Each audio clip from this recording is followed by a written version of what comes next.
So hello guys, welcome to my YouTube channel again, and today we will be solving the LeetCode daily for 7th of Feb, and the question number is 904 and the question name is fruit into baskets. So I'll advise you to first go through the question yourself, try it yourself, give it a try, and then if you face difficulty or if you want to know other approaches, then go through this video editorial. Yes, so I am assuming now you have gone through the question and tried it yourself. So this is a very this is the language is not that clear. Basically they have included the fruits and all and products and all. So basically in the essence the question is just that you have to find a subarray, the longest size subarray which only contains two distinct characters, two or less. So basically in the first example, this is the subarray and this is the maximum size subarray having only two characters. So we give the answer 3. Then in this subarray, this is also a possible solution, but this is having a size of 2. Then this is also valid, but it is having a size of 1, and this is also valid, and this is the answer basically, because see, in that subarray we want the subarray should be of the largest size, and in that subarray the distinct number of integers that should be there, that should be 2 or less. So in that subarray you can have one distinct element or two distinct element, not more than that. So if you consider here 1 2 2 2, this is not a valid subarray basically, because it has three distinct characters 0 1 and 2. So the answer is this 1 2 2 and the size of this is 3. So basically the answer is 3. So basically you have to find the subarray of maximum length such that it contains two or less distinct integers. That is the basic essence of the question. You can also look at the constraints. The constraints are 10 raised to the power 5 and the fruits of I, basically the integers here, they can be till the length of that array. Okay, so fruits, this was named fruits, I have changed it to ARR for convenience. Okay. Yes, so how to solve this? So the brute force solution, I'm just telling you the brute force solution. It is very easy. Iterate over all the subarrays and check how many distinct elements are there in that subarray, so you can maintain a set for that.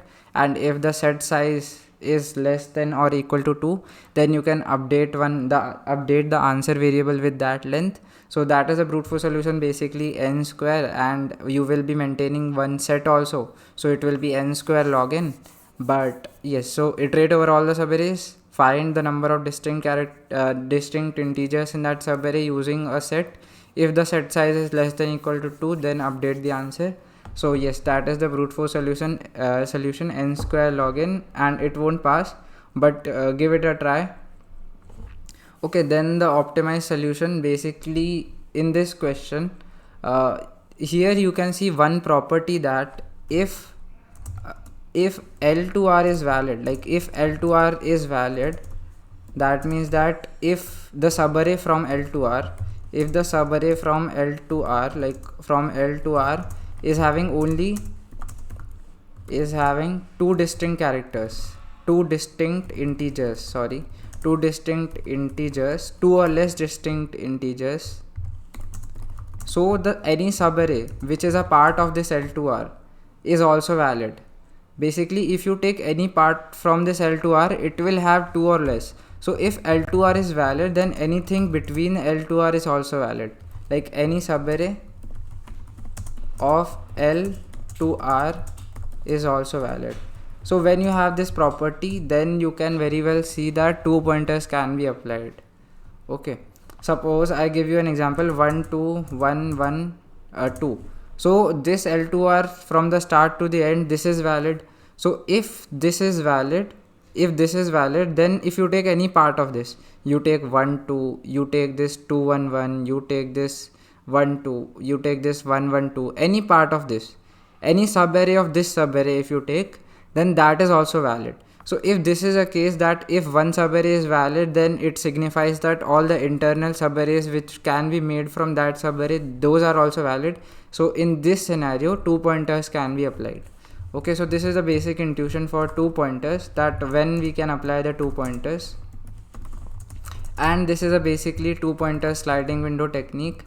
And this technique here, since here the size of the window is not fixed, okay, so this technique is known as This technique is known as variable length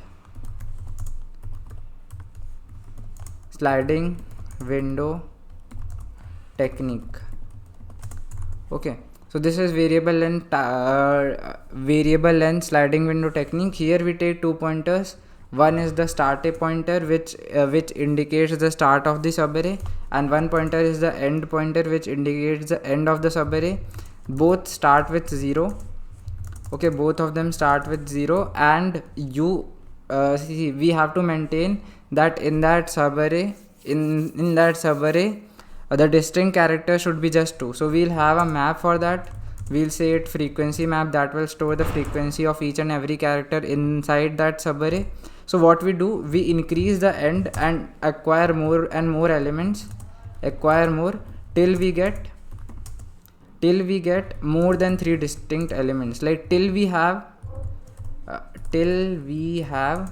less than or equal to 2 distinct elements, we try to expand. And as soon as the distinct count increases, like becomes more than 2, then we move the starting pointer. Then we do start plus plus. Basically we remove from start. So acquire from the end. So acquire from end and release from start or remove from start. Okay, so this is that technique. So basically, let me give you an example. 1 1 2 1 3 3, then we have got 2 again, 2 3, and then suppose this is it. So we'll start from the beginning. So initially the start will be here and the end will also be here.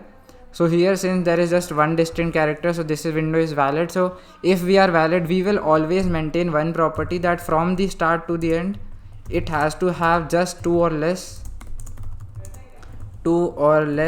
distinct integers.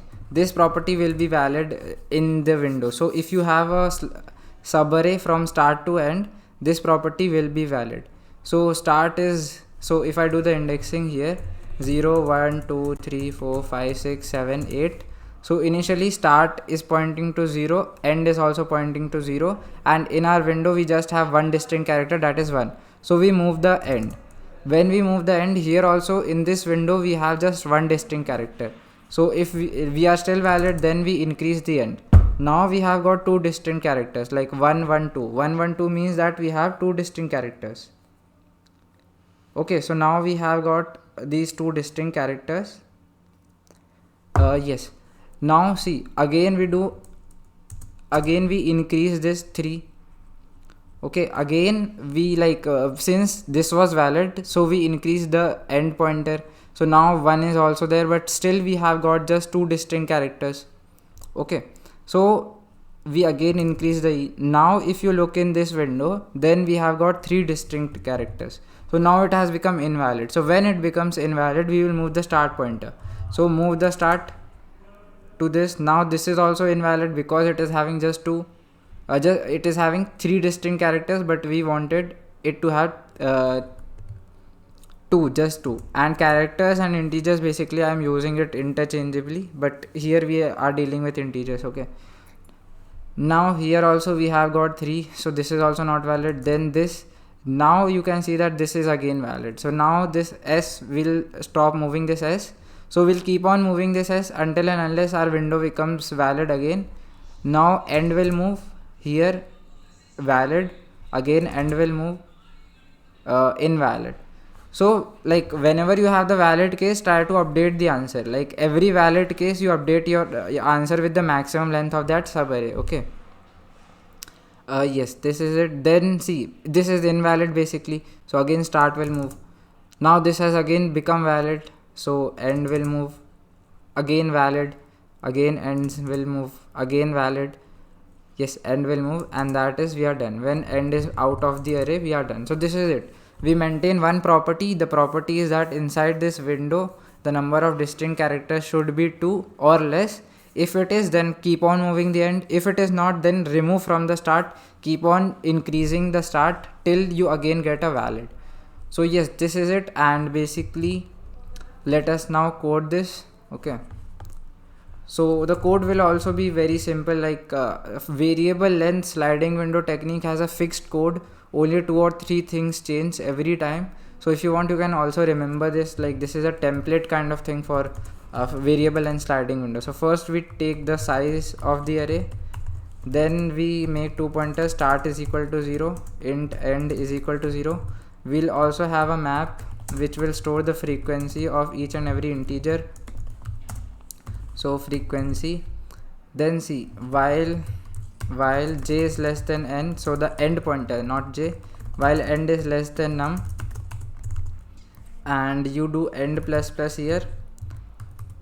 And so here see what we do here is we acquire here, okay, acquire the end integer, like end index basically.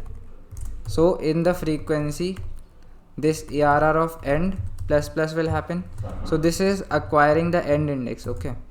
Then we'll have one loop which will be start less than equal to end, and this loop is basically for releasing or removing from start if invalid, okay. So this will check the validity. So if the frequency dot size, like in the like map dot size will tell you how many distinct, like this map is storing the frequency of every integer in the window, okay. So if the frequency dot size is less than equal to 2, that means that it is valid. So if it is valid, then you don't have to remove anything from the start. So here start plus plus will not happen, like directly you will break because still I am valid.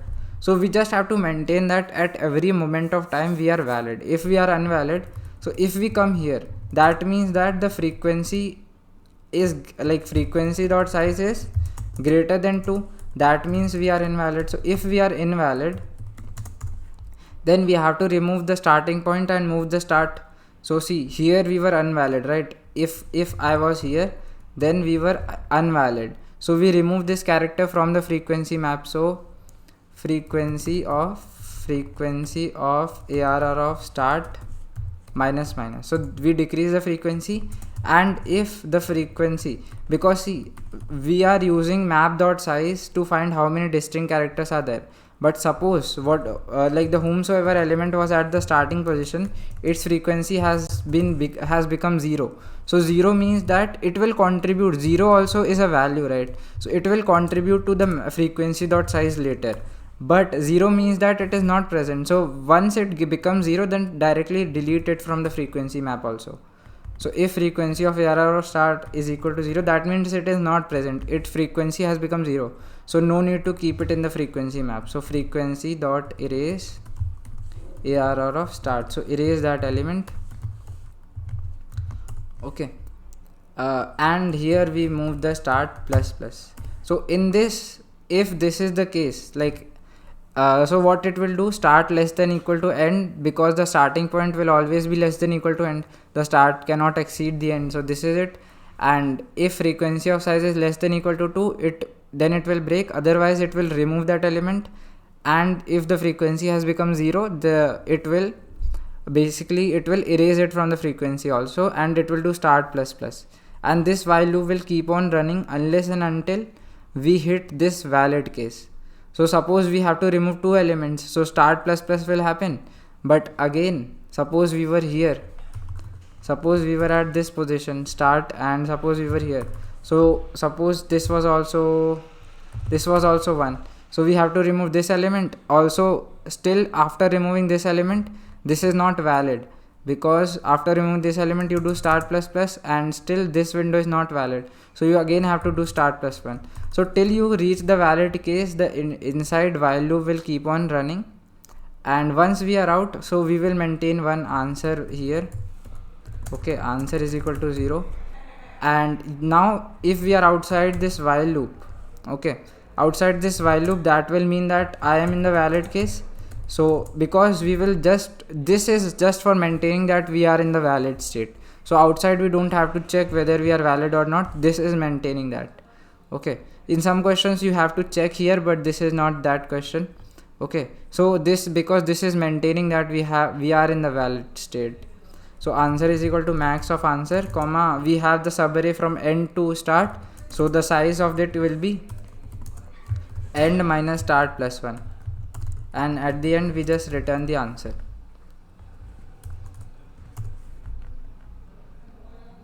Okay, so this is it basically. So this is the example. In this example which I have given you, try to like run this code in this example, you will understand it more better, but this is it basically. So every time, this is the basic template, only thing changes is this logic, and rest of the things remain same in every code of this variable and sliding window technique. Rest of the things remain same, you just have to change here how you acquire, how you remove, and this is the validity condition. You just have to maintain that from the start to the end, that subarray is valid depending upon the condition that is given in the question. So let us test this also.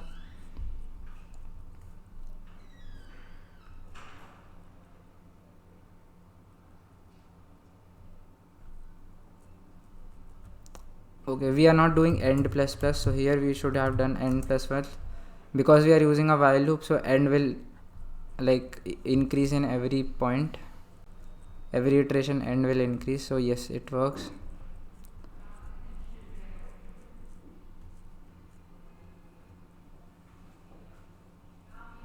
Yes, so it is working. Okay, so I like to do it this while loop way. You can also replace this for loop, this while loop with a for loop, that is not a problem, it is your wish, but yes, more or less it is the same code. If you look at the time complexity, every index we are traversing just 2 times, so one with the start and one with the end. So while loop inside a while loop does not mean that it is n square time complexity. Basically this start will traverse this array just once, and this end will also traverse the array just once. Okay, so it is nothing but 2n complexity, and basically since we are creating a map, so so for accessing an element from the map, it is log n, so it is 2n into log n, so the time complexity is nothing but n log n. Okay, you can remove this log n. Instead of using this map, you can create an array, because see, array values are, see, fruits of I is just nothing till n, so you can make a frequency array also, frequency array of size equal to n, and that will also work. So this log n factor you can easily remove. Okay, so it will be just O of n in terms of time, and in terms of space we are using this frequency array, so frequency map, so it will be maximum size n. So in terms of space also it is n, so space is also n, and time, here time is n log n, but you can easily change this map to a array, so it will be just n size. Okay, so yes, this is it for this video. This is a very important technique, and try to understand this technique in depth. Okay, so this is it. If you have any doubt, feel free to ask in the comment section. Follow the pages, Instagram page, LinkedIn page, and yes, that's it for this, and see ya in the next video. Thank you.